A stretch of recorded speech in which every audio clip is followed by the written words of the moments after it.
It's been in the family since 1790. Wow. It got as far away as second cousin, Okay. and then it back.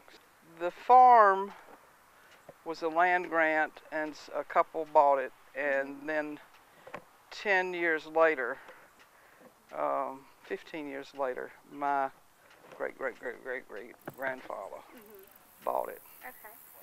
And in fact, they are buried down here on the farm. There is a bond there with the land, and Right. you feel the responsibility of the stewardship of your generation. Uh-huh. It's not as if you own the land. I think the land owns us, really. Right. The original farm was 250 acres. And then through the years, we've purchased several north of us. So we're up probably another, I don't know, it's a little under 500 acres. So through the years, I've done, I think it's 35 books right now. Wow. I normally do a book every winter.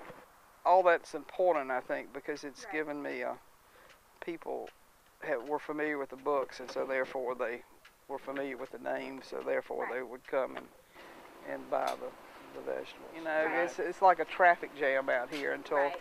about August. Well, we're real slow now Uh-huh. because it's the time of year. It's before we'll put out we cut our pumpkins across the road, but we'll start the pumpkins, bring the pumpkins in next week, Right. Okay. and then things will pick up. Everybody in this county wants a tomato called German Johnson's, and the pits to grow. It's an heirloom.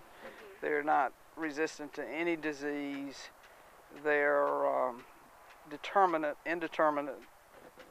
which means they'll grow to the sky, and you've got to do all this staking and everything. But that's what in Alamance County, people want a German Johnson tomato. Well, I like the contact with the customers. Uh-huh.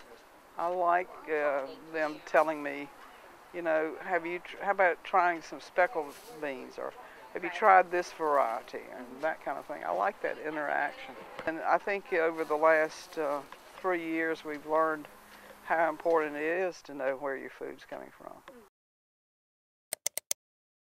Said, Jay, put Pete in the mix, and we did, and so it's paid off. We've been able to keep moisture in it.